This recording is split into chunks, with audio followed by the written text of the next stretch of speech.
வீர பெரும்பாட்டன்கள் மருது பாண்டியர்கள். இந்திய விடுதலைக்கு முன்பு ஆங்கிலேயர்களின் ஆதிக்கத்துக்கு எதிராக வலிமையானதொரு மக்கள் புரட்சியை தலைமையேற்று வழிநடத்தி தாய்நாட்டின் விடுதலைக்காக போராடிய மாவீரர்கள் நமது வீர பெரும்பாட்டன்களாகிய மருது பாண்டியர்கள். இன்றைய விருதுநகர் மாவட்டம் நரிக்குடிக்கு அருகில் உள்ள முக்குளம் என்ற கிராமத்தில் தெய்வ திரு பழனியப்பன் ஆனந்தாய் என்கிற பொன்னாத்தாள் இணையருக்கு கிபி 1748 ஆண்டு டிசம்பர் 15 நாள் பெரிய மருது பாண்டியர் பிறந்தார். அவருக்கு 5 ஆண்டுகள் கழித்து கிபி 1753 ஆண்டு ஏப்ரல் 20 நாள் சின்ன மருது பாண்டியர் பிறந்தார். சகோதரர்கள் இருவரும் இளமை காலத்தில் சிவகங்கை சீமையின் அரசர் முத்துவடுகநாதரின் போர்ப்படையில் வீரர்களாக சேர்ந்தனர். இவர்களின் வீரத்தை கண்ட மன்னர் முத்துவடுகநாதர் மருது சகோதரர்களை தன் படையின் முக்கிய பொறுப்புகளில் நியமித்தார். ஆற்காடு நவாப் வரி வசூலை ஆங்கிலேயருடன் பங்கிட்டுக் கொள்வதாக ஒப்பந்தம் செய்து கொண்ட பிறகு ஜோசப் ஸ்மித் அவர்களின் தலைமையிலான கிழக்கிந்திய நிறுவனத்தின் படை கிபி 1772 ஆண்டு ராமநாதபுரத்தை கைப்பற்றிய பிறகு உடனடியாக சிவகங்கையின் மீதும் போர் தொடுத்தது. இந்த திடீர் தாக்குதலை எதிர்பாராத அரசர் முத்துவடுகநாதர் காளையார் கோவில் போரில் பலியானதால் அவரது பட்டத்து அரசி வீரமங்கை வேலுநாச்சியார், மகள் வெள்ளச்சி, அமைச்சர் தாண்டவராயன் பிள்ளை மற்றும் மருது சகோதரர்கள் ஆகியோர் திண்டுக்கல் அருகே விருப்பாட்சி காட்டுக்கு தப்பிச் சென்றார்கள்.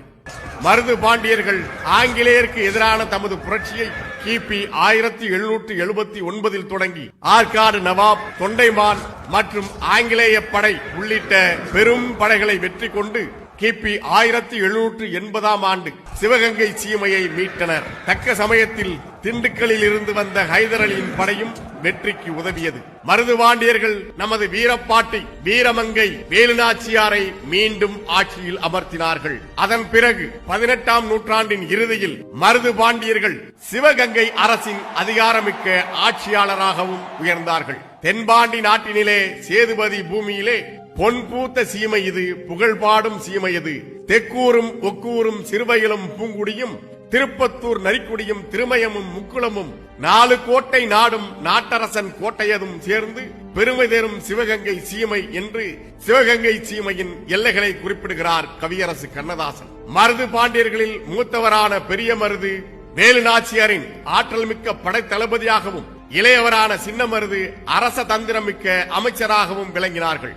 ராமநாதபுரம் கோட்டை பொறுப்பாளரான கர்னல் மார்டின்ஸ் என்ற ஆங்கிலேயர் சின்ன மருதுவின் வீர சாகசங்களில் கவரப்பட்டு அவரது நெருங்கிய நண்பராக இருந்தார். கர்னல் ஜேம்ஸ் வேல்ஸ் வளரி, வாள், வேல் ஆகிய தமிழர்களது ஆயுதங்களை திறமையாக பயன்படுத்தும் நுணுக்கங்களை சின்ன மருதுவிடம் கற்று தனது குருவாக ஏற்றுக்கொண்டதாக அவரது கைப்பட எழுதிய மிலிட்டரி ரெமினிசன்ஸ் என்கிற தனது ராணுவ நினைவலைகள் நாள் குறிப்புகளில் குறித்து வைத்துள்ளார். மருது பாண்டியர்கள் ஆங்கிலேயர்களுக்கு எதிராக ராமநாதபுரம் கூட்டமைப்பு என்ற பாளையக்காரர் ஒருங்கிணைப்பின் மையமாக இருந்தனர். அத்தகைய கூட்டமைப்புகளை ஒருங்கிணைத்து ஆங்கிலேயர்களுக்கு எதிராக ஒன்றுபட்ட செயல் முயற்சிகளை மேற்கொள்ள தீபகற்ப கூட்டமைப்பு என்ற தென்னிந்திய கூட்டமைப்பை கிபி 1799 ஆண்டில் மருது பாண்டியர்கள் வீரன் சின்னமலை, பாஞ்சாலங்குறிச்சி ஊமைத்துறை, செவத்தையா தம்பி, மீனங்குடி முத்துக்கருப்பத்தேவர், சித்திரங்குடி மயிலப்பன் சேர்வை, விருப்பாச்சி கோபால நாயக்கர்,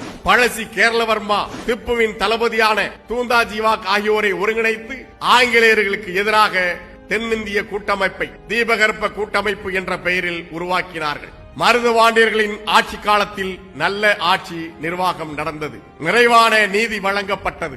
8 ஆண்டுகளாக நவாப்பின் நேரடியான குத்தகையாளர்களால் பெரிதும் பாதிக்கப்பட்டிருந்த சிவகங்கை சீமையை மீண்டும் நல்ல நிலைக்கு கொண்டுவர இடையராது பாடுபட்டார்கள் மருது பாண்டியர்கள். கிபி 1780 ஆண்டுக்கு பிறகு சிவகங்கை சீமையின் முழு பொறுப்பினையும் ஏற்ற மருது சகோதரர்கள் அரசு நிர்வாகத்தை மிக திறமையாக நடத்தினார்கள். பொறுப்பேற்ற தொடக்க ஆண்டுகளில் அவர்கள் சில போர்களை எதிர்கொள்ள வேண்டிய நிலை இருந்தது. அதன் பிறகு 10 ஆண்டு காலம் அமைதியான ஆட்சியை நிலைநிறுத்தினார்கள். மருது பாண்டியர்களின் காலத்தில் கட்டிடக்கலை செழிப்புற்றது. கோயில்களுக்கும் கிறிஸ்தவ தேவாலயங்களுக்கும் மசூதிகளுக்கும் வேண்டிய அளவு அறக்கொடைகளை நல்கினார்கள். மக்களின் நன்மைக்காக அவர்கள் ஊரணிகளையும் குளங்களையும் கிணறுகளையும் வெட்டினார்கள். மருது பாண்டியர்களின் கோயில் திருப்பணிகளில் மிகவும் குறிப்பிடத்தக்கது காளையார் கோயில் பணியாகும். காளையார் கோயிலின் பழைய கோபுரத்தின் அருகில் 151 அடி உயரத்தில் ஒரு புதிய ராஜகோபுரம் கட்டி சிறப்பித்துள்ளார்கள். அக்கோபுரத்தின் உச்சியிலிருந்து பார்த்தால் மதுரை மீனாட்சி அம்மன் கோவிலின் கோபுரம் தெரியும் வகையில் அந்த ராஜகோபுரம் கட்டப்பட்டது. பொன்னாத்தாள் குளம், உடையார் சேர்வை ஊரணி, ஆத்தா குளம் என தங்களின் தாய் தந்தையர் பெயரில் மருது பாண்டியர்கள் அமைத்த குளமும் ஊரணியும் இன்றும் நல்ல நிலையில் அவர்களது பெயரை சொல்லிக் கொண்டிருக்கின்றன. தென்னாட்டின் ஆட்சியராக இருந்த எஸ்.ஆர். லூசிங்டன் பல பாளையக்காரர்களை அடக்கினார். அடங்கி போனவர்களிடமிருந்து ஏராளமான பொருளை வசூல் செய்து தனது முழு கட்டுப்பாட்டிற்குள் வைத்துக் கொண்டார். இந்த நிலையில் அடிக்கடி தொல்லை தருகின்ற ஆங்கிலேயர்களின் அடாவடித்தனத்தை இனியும் விட்டு வைக்க கூடாது என மருது பாண்டியர்கள் கருதினார்கள்.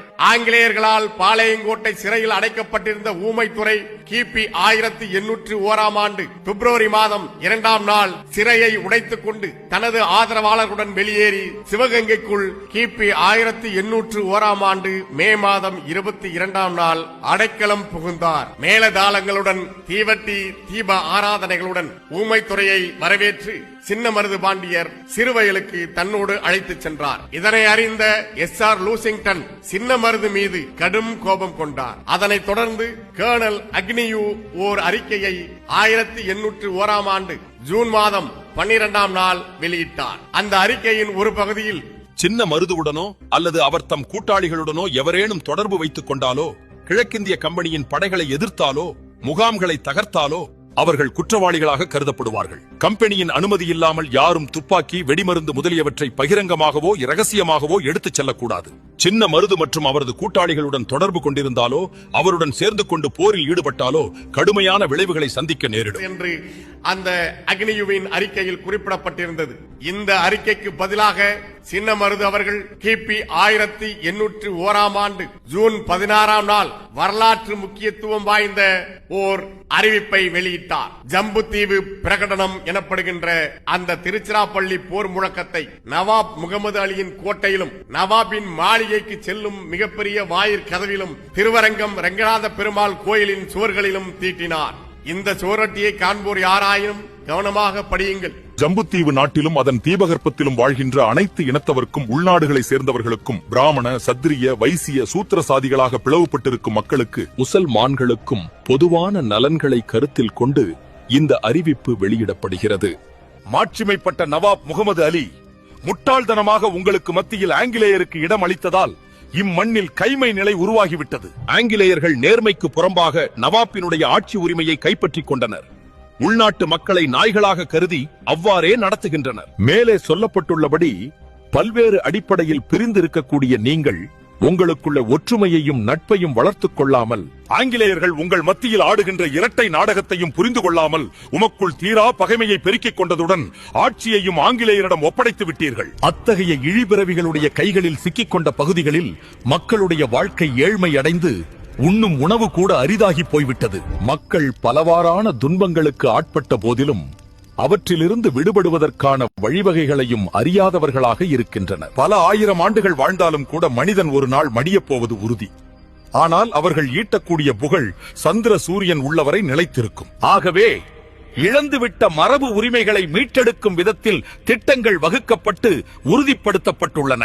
அதாவது மாட்சிமைப்பட்ட நவாப்புக்கும், விஜயராமநாத திருமலை நாயக்கருக்கும், தஞ்சாவூர் ராஜாவுக்கும், ஏனைய மன்னர்களுக்கும் அவரவர் கூறிய அரசுரிமை முழுமையாக ஒப்படைக்கப்படும். அனைவருக்கும் அவரவருக்கு உரிய உரிமைகள் சமய நம்பிக்கைக்கும் மரபு வழிபட்ட பழக்க வழக்கங்களுக்கும் முரணற்ற விதத்தில் முறையாக ஒப்படைக்கப்பட உள்ளன. நவாப்பை சார்ந்து சேவையாற்றுவதுடன் ஆங்கிலேயர்கள் தம்மை கட்டுப்படுத்திக் கொண்டு அதன் மூலம் அவர்களுடைய நிரந்தர மகிழ்ச்சிக்கு குறைவின்றி வாழலாம். ஆங்கிலேயருடைய ஆட்சி முற்றாக அழிக்கப்பட்டு விடுவதால் நவாபினுடைய ஆட்சியின் கீழ் நாமும் துயரங்கள் இன்றி நிம்மதியாக வாழலாம். ஆகவே இந்த மண்ணில் வாழும் ஒவ்வொருவரும் தாம் வாழுகின்ற ஊர்களிலும் பாளையங்களிலும் ஆயுதங்களை இறுகப் பற்றிக் கொண்டு ஒன்றிணைந்து அந்த பிறவிகளுடைய பெயரை கூட இம்மண்ணில் இல்லாதபடி செய்ய உறுதி பூண வேண்டும். அப்போதுதான் ஏழை எளியவர்கள் உயிர் வாழவே முடியும்.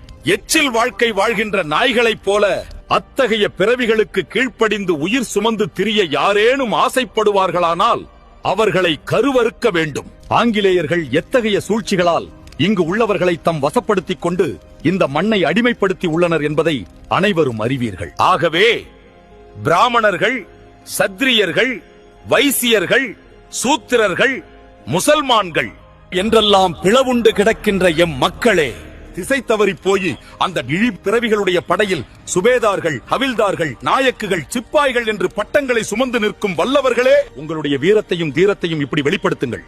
அந்த இழி பிறவிகள் யாரையேனும் எங்கேனும் கண்டால் உடனே வீழ்த்துங்கள். அவர்களது கடைசி ஆள் இருக்கும் வரை தொடருங்கள் அந்த திருப்பலியை. அந்த இழி பிறவிகளுக்கு சேவை புரியக்கூடிய எவனும் செத்தால் சொர்க்கத்திற்கு செல்லப் போவதில்லை என்பதை நான் அறிவேன். அதனை சிந்தித்து செயல்படுங்கள். இதனை கருத்தில் கொள்ளாதவர்கள் தமது தோள்களிலும் மார்புகளிலும் மாட்டிக்கொண்டு திரிகிற பட்டங்களும் பதக்கங்களும் எனது மறைவிட மயிருக்கு சமம். அவன் உண்ணும் உணவு கழிக்கப்பட்ட பொருள். அவனுடைய பெண்டும் பிள்ளைகளும் அவனுக்கு உரியவர்கள் அல்ல. அவன் கூட்டிக் கொடுத்த அந்த இழி பிறவிகளுக்கு பிறந்தவர்களாக கருதப்படுவர். ஆகையால் தமது நாளங்களில் ஆங்கிலேயருடைய இரத்தத்தால் மாசுபடாதோரெல்லாம் ஒன்றிணையுங்கள். இந்த சுவரொட்டியை படிப்பவரும் கேட்பவரும் தமது நண்பர்களுக்கும் ஏனையவருக்கும் பரப்புங்கள். இதே போன்ற சுவரொட்டுகளை தயாரித்து பரப்புரை செய்யுங்கள். அவ்வாறு இதில் கண்ட செய்திகளை பரப்புரை செய்யாதவன் கங்கை கரையிலே காராம்பசுவை கொன்ற பாவத்திற்கு ஆளாகி நரகத்தில் அத்தனை சித்திரவதைகளுக்கும் ஆட்படுவான். இந்த பணியை மேற்கொள்ளாத முசல்மான்கள் பன்றியின் ரத்தத்தை குடித்த பாவத்திற்கு ஆளாவான். இந்த சுவரொட்டியை இந்த சுவற்றிலிருந்து நீக்க முற்படுபவன் பஞ்சமா பாதகங்களை புரிந்த பாவத்திற்கு ஆளாவான். ஒவ்வொருவரும் இதனை படித்து நகலெடுத்துக் கொள்ளுங்கள். இங்ஙனம் மருது பாண்டியன் பேரரசர்களின் ஊழியன், ஐரோப்பிய இழிபிறவிகளுக்கு ஜென்ம எதிரி என்று அந்த திருச்சிராப்பள்ளி போர் முழக்கத்தை வீரத்தோடு பறைசாற்றினார் சின்னமருது. நமது வீர பெரும்பாட்டன் சின்னமருது அவர்களின் இந்த விடுதலை பேரறிவிப்பு தென்னிந்தியாவில் இந்து, முஸ்லிம் என மத வேறுபாடுகள் இல்லாமல் சாதி வேறுபாடுகளுக்கு அப்பாற்பட்டு அனைவரையும் ஒன்றிணைத்து அந்நியராகிய ஆங்கிலேயரை எதிர்த்து புரட்சி செய்ய அறைகூவல் விடுத்தது. இதுவரை கிபி 1857 ஆண்டு நடந்த சிப்பாய் கழகம்தான் இந்திய வரலாற்றில் இதுவரை முதல் விடுதலை போர் என்று சொல்லப்படுகிறது. சிப்பாய் கழகத்துக்கு 56 ஆண்டுகளுக்கு முன்பாகவே நமது பாட்டனார் சின்னமருது அவர்கள் எழுப்பிய இந்த திருச்சிராப்பள்ளி போர் முழக்கம்தான் இந்தியாவில் ஆங்கிலேயரை எதிர்த்து எழுப்பப்பட்ட முதல் விடுதலை போராட்டமாகும். ஊமைத்துறை சிவகங்கை சீமைக்குள் அடைக்கலம் புகுந்த அடுத்த 5ஆம் நாளே கிபி 1801 ஆண்டு மே மாதம் 28ஆம் நாள் மேஜர் ஷெப்பர்டு தலைமையில் ஆங்கிலேயரின் படை நாகலாபுரத்திற்கு வந்து சேர்ந்தது. அவர்களோடு மேஜர் கிரே தலைமையில் ஓர் ஆங்கிலேய படையும் நாகலாபுரம் வந்து சேர்ந்தது. கிபி 1801 ஆண்டு மே 29ஆம் நாள் மருது பாண்டியர்களின் படை ராமநாதபுரம் நாட்டுக்கு சொந்தமான கமுதி கோட்டையை மயிலப்பன் சேர்வை படைகளுடன் சேர்ந்து கைப்பற்றியது. கடும் போர் புரிந்த மருது பாண்டியர்களின் படை வீரர்கள் ஆங்கிலேய படை வீரர்களை புறமுதுகு காட்டி ஓடச் செய்தார்கள். வழியில் துணைக்கு வந்த படைகளையும் மருது பாண்டியர்களின் 700 விடுதலை வீரர்கள் எதிர்த்து அழித்தார்கள். மருது பாண்டியர்களின் படை வீரர்கள் முதலாக எதிரி படைகளை நோக்கி தீப்பந்தங்களையும் திப்பு சுல்தானிடமிருந்து பெற்ற சிறிய அளவிலான ராக்கெட்டுகளையும் பயன்படுத்தினார்கள். கிபி 1801 ஆண்டு ஜூலை 28ஆம் நாள் ஆங்கிலேயர்களின் தலைமையில் திரண்ட 7000 படை வீரர்கள் ஒக்கூரை கைப்பற்றினார்கள். அந்த ஊரை தீக்கிரையாக்கினார்கள். கிபி 1801 ஆண்டு ஜூலை 30ஆம் நாள் பல நூறு வீரர்களை பலி கொடுத்து கடும் பீரங்கி தாக்குதலை நடத்தி சின்னமருதுவின் தலைநகரான திருவகையை கைப்பற்றிய படைக்கு கர்னல் அக்னியு தலைமையேற்று முன்னே சென்று கொண்டிருந்தார். கிபி 1801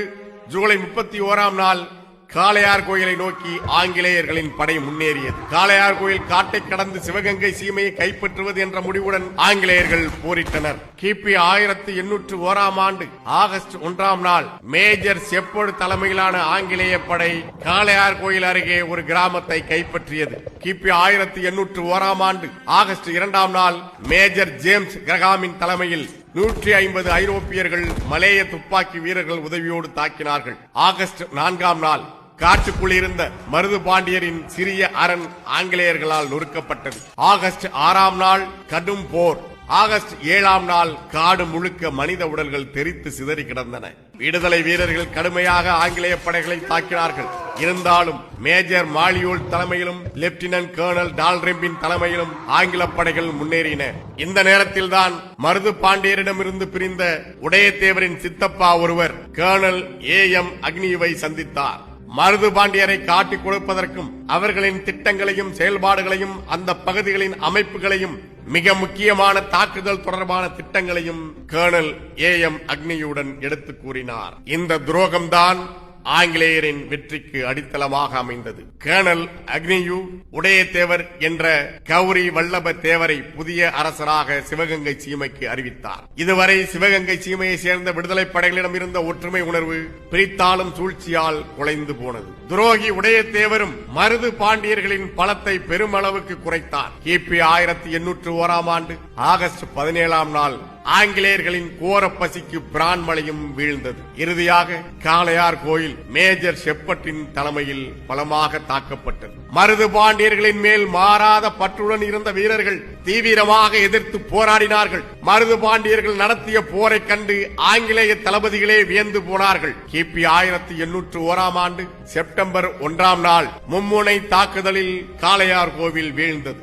ஆனால் மருது பாண்டியர்கள் எதிரிகளின் கையில் சிக்கவில்லை. காடுகளில் மறைந்து வாழ்ந்த மருது பாண்டியர்களை ஆங்கிலேயர்களின் படையும் உள்நாட்டு கூலிப்படையும் சேர்ந்து தேடின. மருது பாண்டியர்களை கண்டுபிடித்து கொடுத்தால் ஏராளமான பொற்காசுகளும் அரசாங்கத்தில் உயர்ந்த பதவிகளும் வழங்கப்படும் என ஆங்கிலேயர்கள் அறிவித்தார்கள். மருது பாண்டியர்கள் மறைந்திருக்கும் காளையார் கோவில் காட்டினை அழிப்பவருக்கு அங்கு அளிக்கப்படும் நிலம் 20 ஆண்டுகளுக்கு இலவசமாக குத்தகையாக வழங்கப்படும் என்றும் ஆங்கிலேயர்கள் தெரிவித்தார்கள். அந்த காட்டில் மாவீரர்கள் மருது பாண்டியர்கள் மறைந்திருக்கிறார்கள் என்கிற செய்தி ஓர் ஒற்றன் மூலமாக ஆங்கிலேய படைக்கு தெரிய வந்ததும் ஆங்கிலேய படைகள் காட்டை நோக்கி விரைந்தன. கிபி 1801 ஆண்டு அக்டோபர் 1 நாள் பல திசைகளில் இருந்தும் காளையார் கோவில் காட்டுப் பகுதிகளுக்குள் படைகளோடு புகுந்தார்கள். மருது பாண்டியர்கள் சிங்கமுனரின் அடர்ந்த காட்டுப் பகுதிக்கு பின்வாங்கி சென்றனர். ஆங்கிலேயர்களின் பெரும்படைக்கும் எஞ்சியிருந்த மருது பாண்டியர்களின் படைக்கும் வாழ்வா சாவா என்ற போர் நடந்தது. தொடையில் குண்டடிப்பட்ட நிலையில் பெரிய மருதுவை கர்னல் அக்னியு கைது செய்தார். சிங்கம்புணரியில் ஒக்கூர் காட்டில் பதுங்கியிருந்த போது சின்ன மருதுவிடம் முன்பு வேலைக்காரனாக இருந்த கரடி கருத்தானால் சுடப்பட்டு படுகாயமுற்ற நிலையில் ஆங்கிலேயரிடம் பிடிபட்டார் சின்ன மருது. இதற்காக கருத்தானுக்கு ஆங்கிலேயர்கள் வெகுமதி அளித்தார்கள். பெரிய மருதுவின் மகன் கருத்த தம்பி, முள்ளிக்குட்டி தம்பி, சின்ன மருதுவின் மகன் செவத்த தம்பி, மீனங்குடி முத்துக்கருப்பத்தேவர் உள்ளிட்டவர்களோடு சிவகங்கை படையின் புரட்சிகளில் நேரடியாக தொடர்புடைய 540க்கும் மேற்பட்ட அனைத்து போராளிகளையும் தூக்கிலிடுமாறு ஆங்கிலேய கொலைகார அரசு உத்தரவிட்டது. கிபி 1801 ஆண்டு அக்டோபர் 24 நாள் மருது பாண்டியர்களாகிய நமது வீர பெரும்பாட்டனார்கள் சின்ன மருது பெரிய மருது ஆகிய இருவரையும் திருப்பத்தூர் கோட்டையின் முச்சந்தியில் கர்னல் அக்னியு தலைமையிலான கொலைகார படை தூக்கிலிட்டது.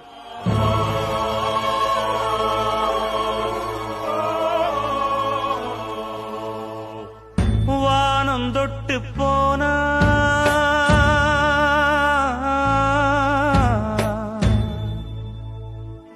மானமுள்ள சாமி,